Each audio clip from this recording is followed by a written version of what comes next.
জগদ্দলে BJP Trinamool সংঘর্ষে তুলকালাম পরিস্থিতি। দফায় দফায় অশান্তির পর চলল গুলি, পড়ল বোমা। গতকাল সন্ধ্যায় বিজেপি প্রার্থীর সঙ্গে তৃণমূল কর্মীদের বচসা। বিজেপি প্রার্থী থানায় অভিযোগ জানাতে গেলে ফের বিক্ষোভ। থানার সামনেই বিজেপিকে লক্ষ্য করে স্লোগান তৃণমূলের। অর্জুন সিং গেলে চড়তে থাকে উত্তেজনার পারদ। পুলিশ থানার গেট বন্ধ করে দিলে শুরু হয় মারপিট। পুলিশের সামনেই তুমুল হাতাহাতি তৃণমূল বিজেপির। এলো পাথারি, ইট বৃষ্টি, ধাওয়া করে মারধর। সেই জমায়েত হঠাৎ লাঠি উঁচিয়ে তারা পুলিশের সঙ্গে বচসা, ধাক্কাধাক্কি অর্জুন সিং এর। তুলকালামে বিজেপিকেই পাল্টা দোষারোপ তৃণমূলের। তৃণমূল অফিসে ঢুকে মারের জেরে উত্তেজনা বলে দাবি।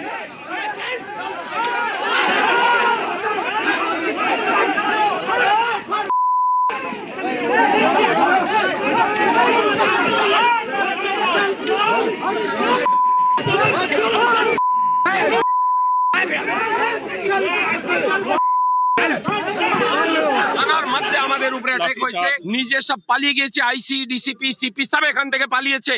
আর এই গুন্ডাদেরকে এখানে ইনভাইট করে পাঠিয়ে দিয়েছে যারা আমাদের লোকজনের উপরে অ্যাটাক করেছে। বনজ সেন্ট্রাল এরা সবকে বার করে দিয়েছে। আমাদের অনেক লোকের উপরে এরা পিটাই করে দিয়েছে, ওদেরকে মেরেছে। ফার্স্ট টাইম যে ঘটনা ঘটেছে সেটা আটচালা বাগানে আমাদের পার্টি অফিসে দুটো ছেলে বসছিল, তাদের ভিতরে ঢুকে মেরেছে। তাতে আমাদের ফ্লেক্স ট্রেক্স সব ছিঁড়ে দিয়েছে। যে কায়দায় হামলা হয়েছে পুলিশের চোখের সামনে, পুলিশ দাঁড়িয়ে, আমরা যখন থানায় গেছি পুলিশ নীরব দর্শক, সিআরপিএফ ভর্তি, তার সামনে এক্সএমপি, সিআইএসএফ নিয়ে যে কায়দায় হামলা চালিয়েছে, পুরো ইচ্ছাকৃতভাবে, পুরো প্রি প্ল্যান্ড। বিজেপি যেটা বলছে মিথ্যা কথা। গতকাল জগদ্দলে তুলকালাম পরিস্থিতি সৃষ্টি হয় এবং জগদ্দলের বিজেপি প্রার্থীর অভিযোগে এফআইআর।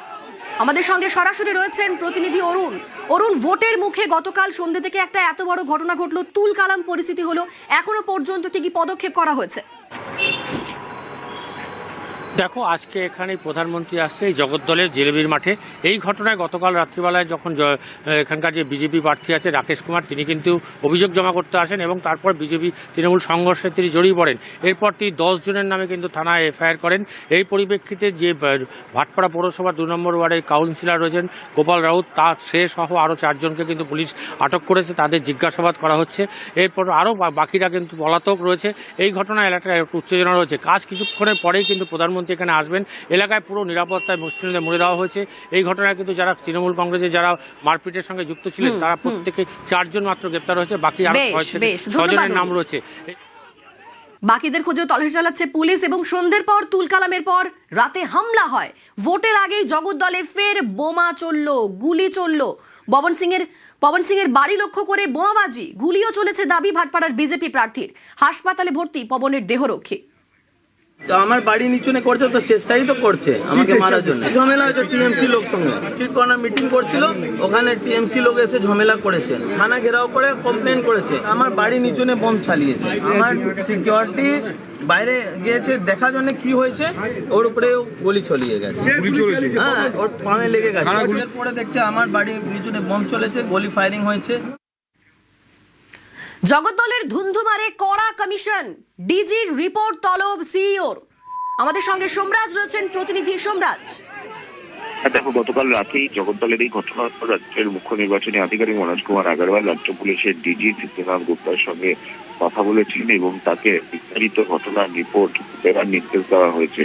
শুধু তাই নয়, যেখানে জগদ্দল থানা এবং তার সংলগ্ন এলাকায় এরকম একটি ঘটনা ঘটলো, এত কেন্দ্রীয় বাহিনী রয়েছে, এত সংখ্যক পুলিশ রয়েছে, তারপরেও এই ঘটনা কেন আটকানো গেল না? এক্ষেত্রে জগদ্দল থানার ভূমিকা কি ছিল, গোটা বিষয়টি সম্পর্কে জানতে চায় নির্বাচন কমিশন।